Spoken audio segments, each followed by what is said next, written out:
Keep in mind that you will need to make some decisions regarding your firm's setup before you begin your normal day-to-day processing. Let's start with firm setup. This can be accessed by selecting Setup Firm from the top menu bar. Alternatively, select Firm under the Setup section of the Firm navigation panel on the left. You will use the tabs across the top of the screen to complete your firm setup. The main tab includes information such as firm name, which will be utilized for invoices, statements, and letters. The Contact Info tab should contain the firm's contact information. Keep in mind that the same fields here are available for staff, clients, and contacts, so the information here should not be specific to any one person. Think of this screen as containing the information one might find if they search for your firm on the internet. If your firm has multiple offices, each office will have its own Contact Info tab, where you can enter office-specific information. You can set this up by selecting offices from the Setup menu at the top of the program, or by selecting offices from the Firm navigation pane on the left. Give each office an ID and description, then use the Contact Info tab to add the office-specific contact information. Moving to the Preferences tab, you will select defaults on how your firm will operate in several different areas. Enabling approval and posting adds a mandatory review step to the listed processes. For example, if you tick the box for time and expense entry, after staff record their time, someone must review and post the time entries before the work in process will be available to bill. If you deselect it, time is immediately available to be billed as soon as it is recorded. The most commonly selected option is requiring approval and posting for billing. This depends on your firm's processes, so consider how an invoice is created in your office. Keep in mind that security settings can also prevent certain staff from accessing different screens, so approval and posting may not be needed. It's recommended that you tick the box for Enable Firm Security. This will require users to have a login and password to access the application. This is also required if you want to limit staff from modifying or viewing certain screens and data. The Integrate this firm with other solutions option allows Practice CS to communicate with other CS Professional Suite applications. For instance, if you plan to send invoices from UltraTax CS or Accounting CS to Practice CS, this box will need to be marked. On the bottom of the screen, click the ellipsis button to set default user preferences for new staff. There are several tabs across the top of this dialog. The System tab allows you to set options for how to receive notifications, as well as default screens Practice CS will open upon launching. If you plan to track projects within Practice CS, you may want to select the Staff Dashboard, as this will allow staff to easily access the work they have been assigned. Think about which options would work best for your firm, and then set these defaults to save staff time on their own setup. Next, move to the Billing and AR tab. While default invoice and statement formats can be selected on this screen, you may want to revisit these options once you have taken the invoice and statement formatting course. Keep in mind that many of these default options can be changed at the client level as well. You will want to make sure to set the number of days until an invoice is due. If an invoice is considered due upon receipt, you will indicate the number of days as 0. If your firm will be assessing service charges, mark the checkbox and select the appropriate rate. The service charge field can be modified by right-clicking on it and selecting Edit Service Charge. Use the dialog to add, edit, and delete service charge rates. As you will see throughout this course, the ability to right-click is available in a number of areas within Practice CS. When you're unsure about where to access a specific dialog, try right-clicking.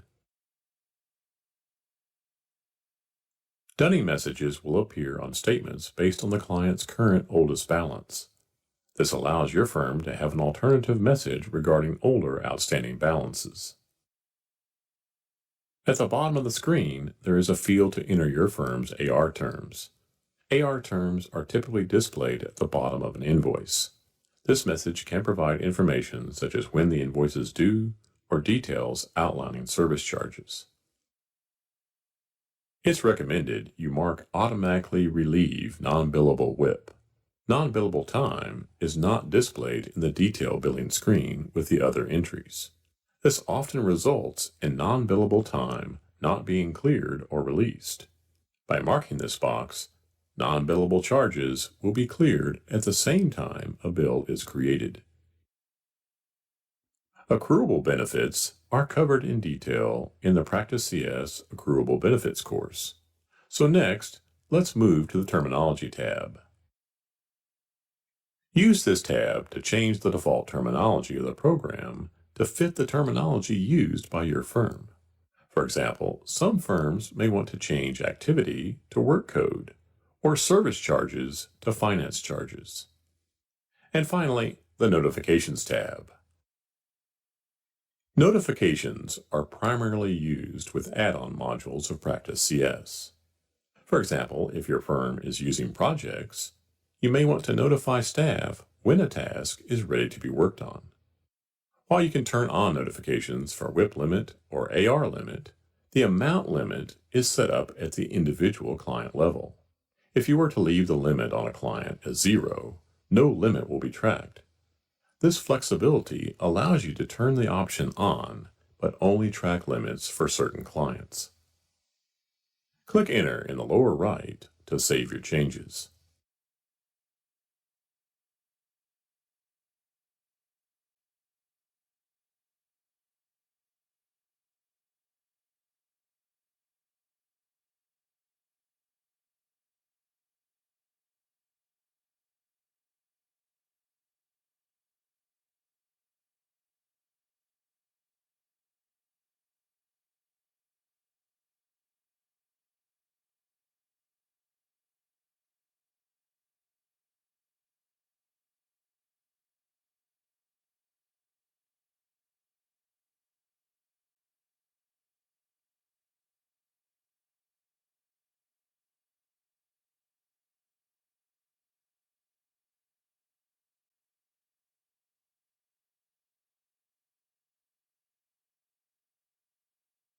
Once your firm information has been set up, continue with Staff Setup. To access the Staff Setup screen, open the Staff Navigation panel on the left. Then select Staff under the Setup section. Or select Setup Staff from the top menu bar. On the left, there is a list of staff members that have been previously added. On the right is the main data entry area with tabs across the top for the different staff setup areas. Click Add to create a new staff member. On the main tab, the first thing to note is the staff ID. All staff members must have a staff ID, which they will use to log into the program. This is required even if your security parameters do not require passwords. Staff IDs are very important in Practice CS, so you may want to jot the following down. Discuss internally what ID format your firm is going to use and make sure the format is standardized. Staff IDs can be alphanumeric, and they cannot include spaces or special characters. IDs can be typed in lowercase and will still display in uppercase. As a best practice, create staff IDs that are short and easy to remember, such as initials.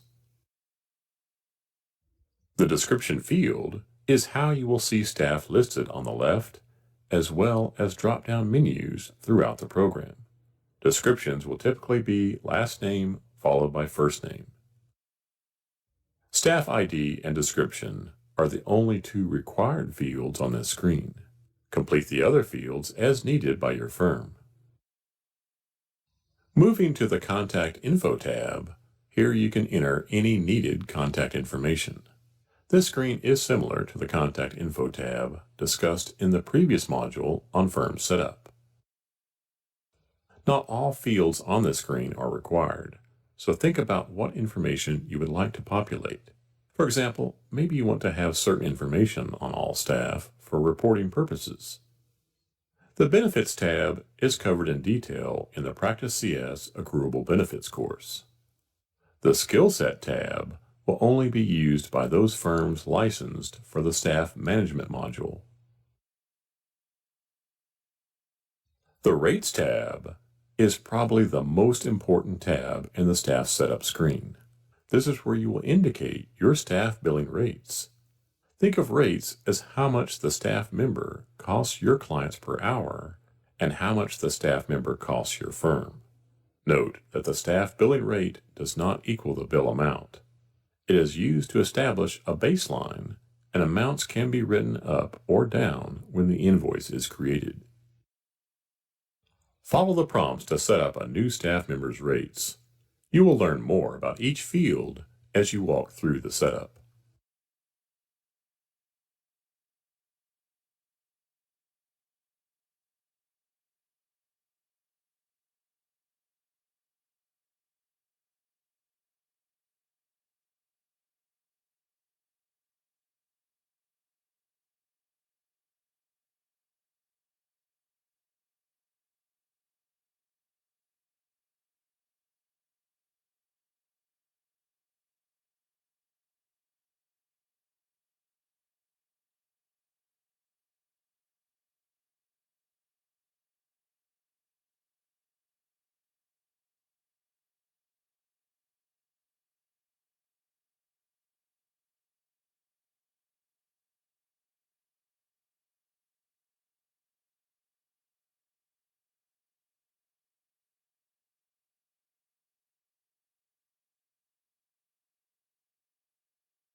Remember the right-click shortcut you learned about in the previous module?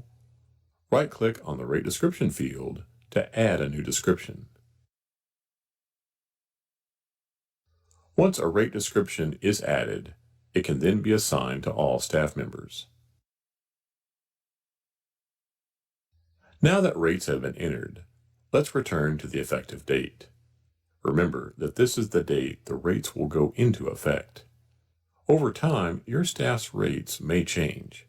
When this occurs, it's important that you always add a new effective date rather than modifying the current rates. By adding a new effective date, you will ensure that all prior entries reflect the work in process rate used at that time. Any entries made after the new effective date will use the new rates.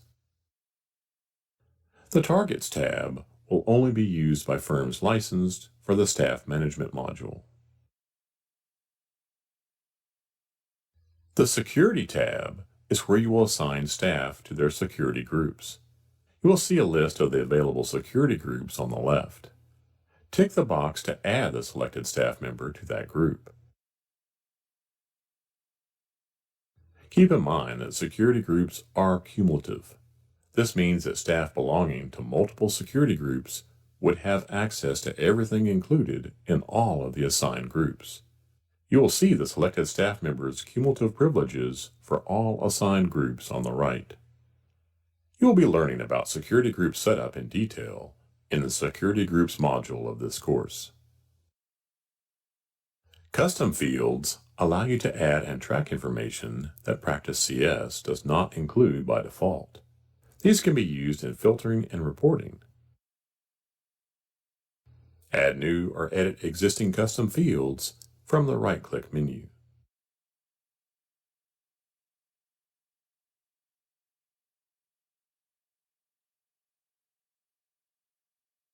Finally, the Notes tab is a text entry area that is used to enter additional staff details as needed. Click Enter to save your new staff member.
Determining your firm's engagement, project, and activity structure is one of the most important decisions that will be made during the setup process.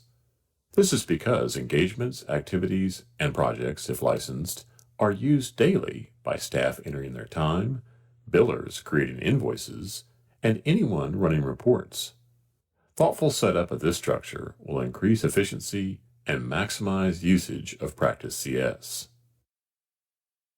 Before you begin your firm's setup for engagements, projects, and activities, it's important to understand their purpose within the program. Think of engagements as general services your firm provides to clients. Projects are essentially engagements with a due date that is either regulated by a government body or self-imposed. Projects are only available if your firm is licensed for the Project Management module of Practice CS. Projects describe the underlying work you are doing. Tasks are activities that have been added to projects to create the workflow or steps needed to complete the project. Once an activity has been added to a project to create a task, target dates, staff assignments, and budgets can then be added to that task.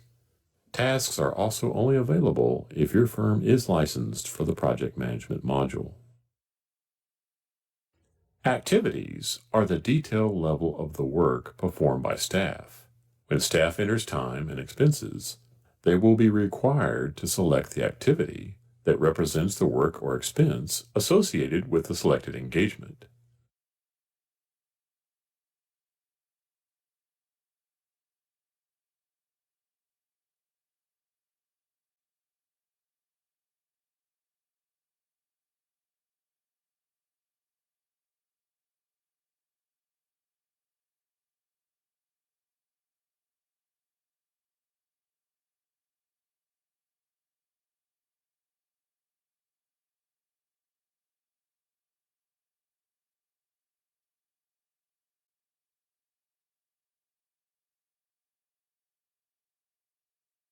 Once your firm determines the types of engagements you need to set up, you can start to add your engagement templates. To navigate to the engagement template screen, open the client's navigation pane on the left and select Engagement Templates in the Setup area. Or select Setup, Templates, Engagements from the top menu bar. Click Add to create a new engagement template. Tick the Default Engagement for New Clients box for any engagements that should be added to all new clients. You could also mark this box for engagements that should be added to most clients, since they can always be removed. This is especially useful because every client must be assigned at least one engagement. The engagement ID and description fields will be used when staff enters time for a client's engagement. They are also used in reporting. The invoice description may show up as the billing line item, depending on how your firm's invoices are set up. Click the calendar icon to insert date variables. Date variables can be used globally as they will update accordingly based on the variable selected. For example, if you select invoice date, the date of the invoice will be inserted in place of the variable. The grouping section allows you to select office, category, and more for reporting purposes. At the bottom on the Rates tab, you will establish what the rate is for the engagement. You would select No Rate if you plan to set the rate at the activity level. Alternatively, select a staff rate or set a fixed rate.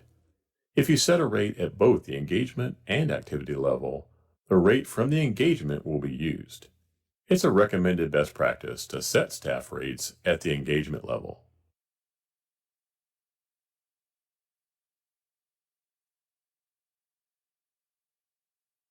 Click Enter to save the new engagement. A few things you may want to note before setting up your own engagements. Engagement templates can be used for any client within Practice CS and are assigned to clients based on needed work. Engagements can be modified on a client-by-client basis once they have been assigned. If your firm is not licensed for project management, you may want your engagements to be a little more specific. For example, maybe you would want an engagement for each type of tax return. If your firm does use project management, the engagement would be more generic and the different return types would be established at the project level.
Recall that activities are the detailed level of work performed by staff.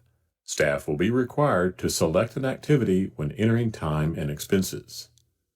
To set up activities, open the Firm Navigation panel on the left and select Activities in the Setup area.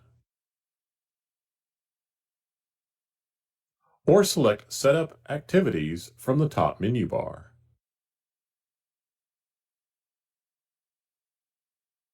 The ID, description, and invoice description fields have the same purpose for activities as they do for engagements. Under Activity Information, notice that activities can be assigned a type of time or expense.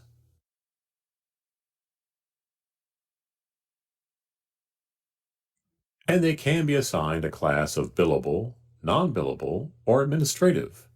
Administrative is used for activities that are not client-related, such as staff meetings or training. As mentioned in the previous module, rates may also be set up at the activity level, but this may lead to a higher number of required activity codes. It's recommended that you designate rates at the engagement level. Once an activity has history attached to it, like a time entry, you will not be able to delete the activity code. Alternatively, use the status field to indicate the activity is inactive.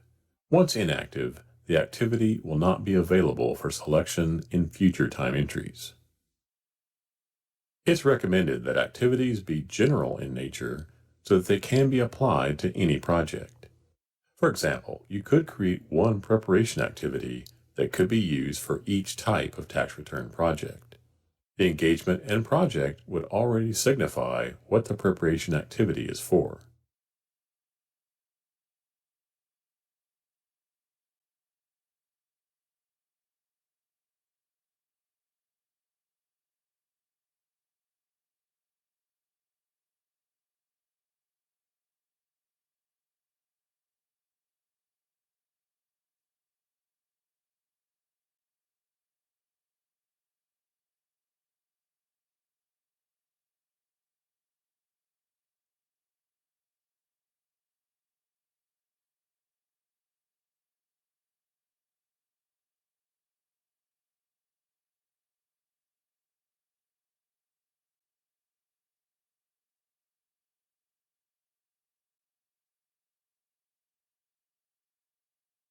With Practice CS, you can create security groups based on positions and processes that staff members perform. To set these up, select Security Groups from the Firm Navigation panel on the left. Or select Set up Security Groups from the top menu bar. When deciding what security groups your firm needs, keep the following in mind. Security groups are cumulative, meaning staff members can belong to multiple groups and will have access to everything included in all selected groups. The examples here in the sample database are based on both specific jobs and staff levels. You can assign staff members to the appropriate groups based on how they will utilize Practice CS. Remember, assigning security groups is not just about locking people out of certain areas, but also simplifying their work by eliminating unnecessary navigation options. Once your security groups are created, you will use the privilege selection window to the right to assign privileges to each group.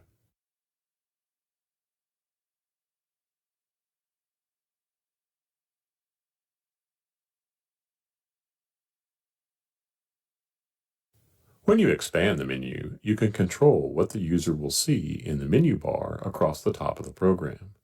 You can expand the branches to add and remove menu privileges for each group.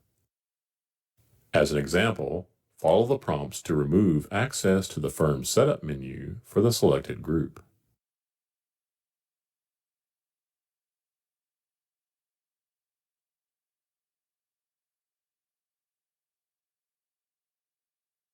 The other main branch is around data security. This allows you to restrict certain data points within the program. Follow the prompts to grant the selected group access to the client billing data.